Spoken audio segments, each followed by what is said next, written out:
Ladies and gentlemen, welcome back to the Indie Zone. My name is Kathy. This is an update to our presentation notifying you that Mr. Allen, the appellant in the appeal styled as Allen versus Indiana, also known as the Delphi appeal, had seen his motion for oral argument granted. Oral argument in this matter is scheduled to occur September 21st, 2026 at 10 a.m.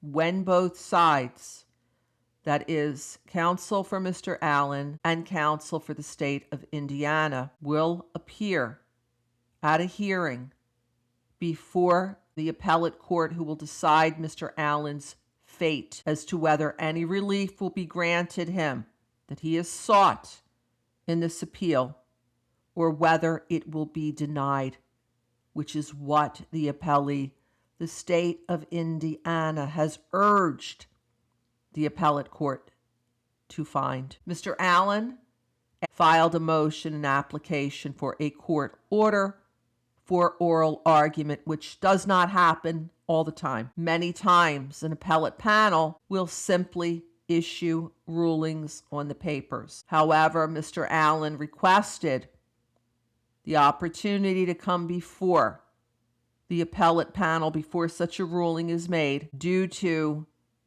different reasons set forth in the motion, including the complexity of the case and the high volume of documents that are associated with this appeal. The appellate court agreed and set the matter for oral argument. And after oral argument occurs, on September 21st, the appellate court will issue a ruling. 2 new documents appear on the court docket. One is dated the 14th of May, and it is the acknowledgement from Mr. Allen's team, from his attorneys, regarding the setting of oral argument.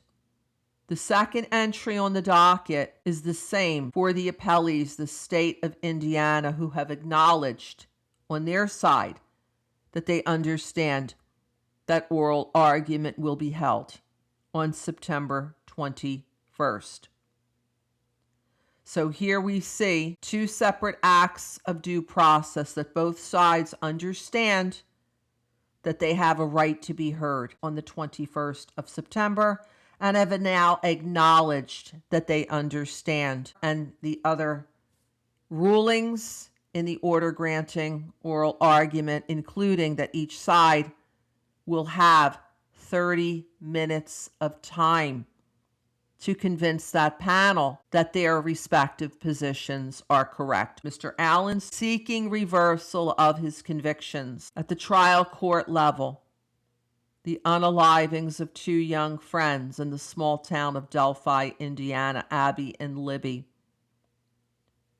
In the alternative, he is seeking a Franks hearing. He had filed a motion for a Franks hearing, denied by Judge Gull.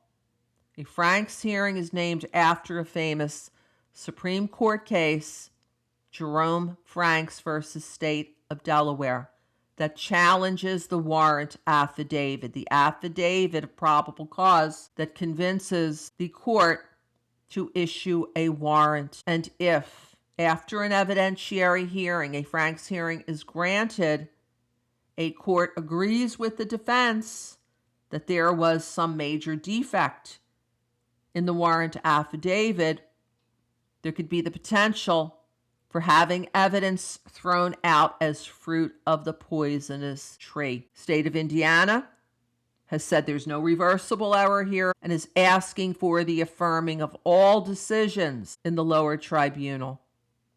This will now conclude this episode of the Indie Zone. Thank you for joining us here today.